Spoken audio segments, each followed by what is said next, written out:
पत्थर शुक्र इलाही में रो पड़ा और कैसे रोया, कुरान की आयत को सुनकर रोने लगा। ज़रा इस वाक़े को सुनिएगा और दिल पे हाथ रख के ज़रा सोचिएगा कि हमारी ज़िंदगी कहीं इस पत्थर से ज़्यादा गई गुजरी तो नहीं हो चुकी है।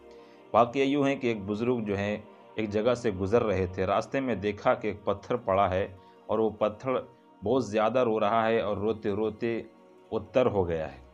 अब वो बुज़ुर्ग पूछते हैं कि ए पत्थर, तू क्यों रो रहा है, तुझे क्या हुआ है? वो पत्थर जो जवाब देता है वो सुनने के काबिल है और दिल में बसाने के काबिल है और अपने अंदर वो जज्बा पैदा करने के काबिल है। वो पत्थर कहने लगा कि कुरान करीम में एक आयत है, वक़ूदुहन्नास वल हिजारा, कि जहन्नम के ईंधन इंसान और पत्थर होंगे। मैं इस खौफ से रो रहा हूँ कि कहीं ऐसा ना हो कि क़यामत के दिन और जहन्नम में अल्लाह तबारक व ताला हम जैसे पत्थरों को भी जहन्नम का ईंधन बनाए, जहन्नम को आग भड़काने का ज़रिया बनाए।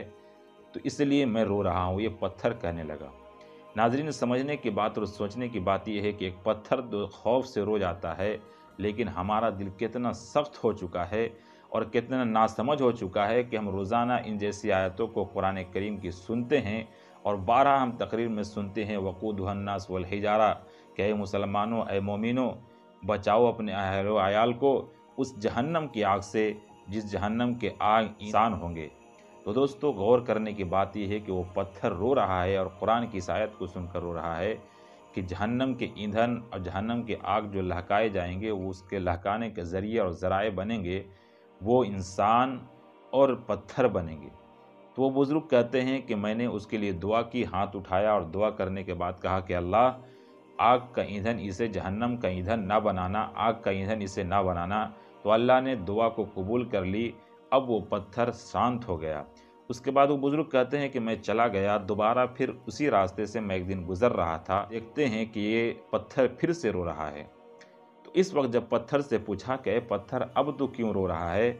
हमने तो दुआ कर दी थी, अल्लाह ने कबूल भी कर लिया था कि तुझे जहन्नम का ईंधन नहीं बनाएंगे, अब क्यों रो रहा है? उस पत्थर ने फिर एक खूबसूरत सा जवाब दिया है जो इंसान को सुनना और समझना चाहिए। उस पत्थर ने जवाब दिया कि ए बुज़ुर्ग, जब अल्लाह ने मुझे माफ़ कर दिया और जहन्नम का ईंधन बनाने से इनकार कर दिया है, तो ये मेरे लिए शुक्र की बात है और शुक्र में रो रहा हूँ और शुक्रिया अदा कर रहा हूँ अल्लाह का कि अल्लाह ने मुझे जहन्नम का ईंधन नहीं बनाया है। तो यहाँ भी समझने की बात है कि अगर अल्लाह ने हमें गुनाहों से बचा रखा है तो हमें इस पे भी रोना चाहिए और अल्लाह के शुक्र अदा करना चाहिए। अब ज़रा हम और आप बैठकर सोचें और समझें कि क्या ये दोनों सिफ़त हमारे अंदर पाई जाती है? यानी जब हम कुरान करीम को सुनते हैं तो क्या अल्लाह के खौफ से डरते हैं? और जो अल्लाह ने कहा है कि जहन्नम के ईंधन इंसान और पत्थर बनेंगे, क्या पत्थर की तरह कम से कम हम भी रोते हैं कि मौला, हमें जहन्नम का ईंधन बनने से बचा लेना? हरगिज़ नहीं, ऐसा बिल्कुल नहीं है। अगर रोते हैं तो समझ लीजिए कि अल्लाह ने आपको वो दिल दिया है जिस दिल को अल्लाह पसंद करता है। तो आज ही से शुरू कर दें और जब भी कुरान पढ़ें तो समझ कर पढ़ें और ये दिल आपका रोना चाहिए कि अल्लाह हमें जहन्नम का ईंधन बनने से बचा ले, जिस तरीके से वो पत्थर हो रहा था। दूसरी सिफत जो अल्लाह ने उसको दी वो ये कि वो शुक्र अदा कर रहा था कि अल्लाह ने उसे जहन्नम का ईंधन बनने से बचा लिया उस बुज़ुर्ग की दुआ से।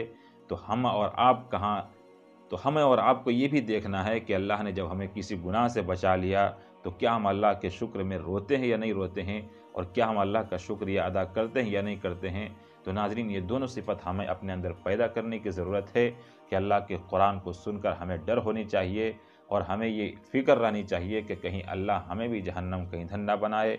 दूसरे ये कि जब गुनाह से बच जाएँ तो अल्लाह के शुक्र अदा करें कि अल्लाह तूने मुझे फ़लाँ फ़लाँ गुनाहों से बचा लिया। इस वीडियो को दूसरों तक शेयर करें। अस्सलामु अलैकुम।